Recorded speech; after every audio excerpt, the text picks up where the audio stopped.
Hi everyone, welcome back to my channel. I hope you're doing well.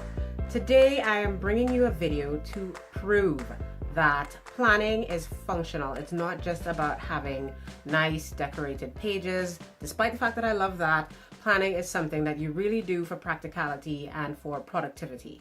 When I started doing my organization videos, a lot of people were really interested, but I feel like some people didn't really know how to integrate a personal planner into their daily activities to increase their productivity. So that's why I want to show you guys how I plan my days in detail. It's a lot of information, so I won't be able to give you all of it in this video. So for today, what I would like to show you is the sequence of activities that I follow when I plan my week. I'll give you a look at some of the different sections in my planner and how I integrate them into my planning process. And I'll also talk a little bit about how I make sure that I don't overbook myself. Now, in a future video, I would like to talk to you guys more in depth about things that you can do to make sure that you don't spread yourself too thin, particularly if you have lots of different projects running concurrently. If you have, let's say, a family, a small business, and a part-time job and all of these things, and you have to juggle all of these things, that would be the video that you'd want to watch. And I'd also like to talk to you about some healthy habits that I think you should develop if you want to integrate a planner into your personal organization system. Now, I usually have a whole series of ideas and tasks that I'd like to tackle in a given week, and I will know about this days in advance, sometimes weeks in advance, before I go to plan the day ahead.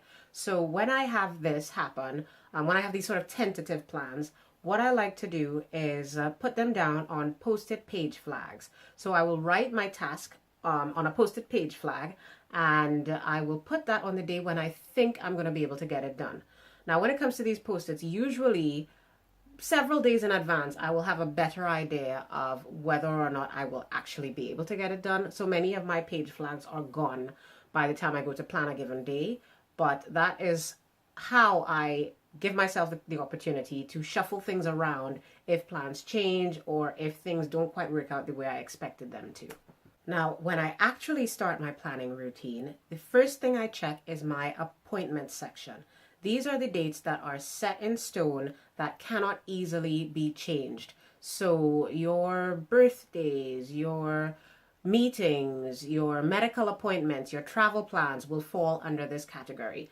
Once I've put these things down onto the relevant date, because I have daily pages in my planner, so when I've put these appointments on the relevant day, then I kind of have a better idea of how much time I really have on that day. Sometimes if I am super busy or I'm feeling particularly overwhelmed, I will start the entire process off with a brain dump. Now, this is something that I'll usually do when I begin my planning routine, which happens kind of on a Sunday night. I try to plan for the week ahead. So I will do a brain dump. And once I've done this, if you don't know about a brain dump, it's super useful. I mentioned this in a blog post before, and I will link that post down below for you guys. But once I've done this, I will integrate my brain dump into my plans for the week ahead by going ahead, taking the tasks that I have identified and putting them in the to-do section of my planner. Those that are more urgent, I will try and integrate into the coming week. If you've seen the pages in my planner, and you might have seen them on my Instagram or in some of my previous videos, and you might have thought to yourself, that's strange. She writes things like have breakfast, cook dinner, really mundane tasks. But I do this on purpose. I like to schedule in breaks and things like that because I realized that when I wasn't doing that, I would consistently overbook myself. Cooking dinner, eating dinner, and dealing with the dishes afterwards, that can easily take up to 2 hours. Even having lunch, even if you packed a sandwich or a lunch or something like that, it might take you about 15 minutes. So if you do not account for that time, it can throw everything off. Now, another section that I will regularly check when I'm doing my planning routine is my editorial calendar.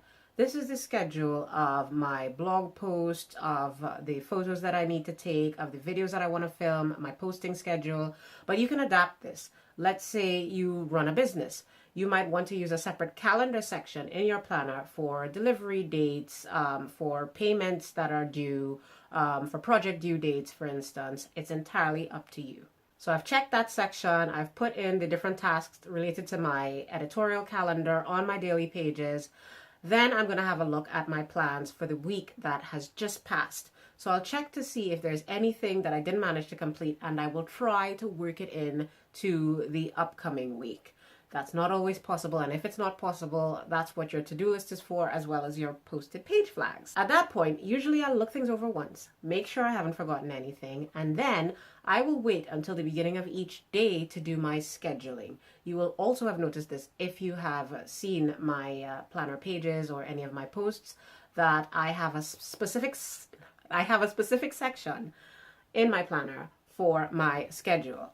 So for me, it makes much more sense to wait until the day has actually arrived, because sometimes plans might change or things might come up, and then the thing that I thought that I could have waited until the afternoon to get done, all of a sudden it's the first priority. So I wait until the morning, and that also helps me integrate my planner into my daily routine. Every morning I have to look at it and I lay out my schedule, and that will be my boss for the day. That is my personal assistant, and that planner, that schedule, based on the tasks that I had put on that day, will tell me what my day is going to look like and what to do step by step for the day. And that is it. That is my planning process. I really hope it's been helpful for you guys. If you are trying to integrate a planner into your day for productivity reasons, I really hope it has helped you along the path to planner peace. So if you have any further questions, or if you have any tips on how to better use a personal planner, I would be really interested to hear them. So please put them down in the comments below. If you've enjoyed this video, please go ahead and take the time to give it a thumbs up. It would really mean so much to me. Thank you guys so much for watching.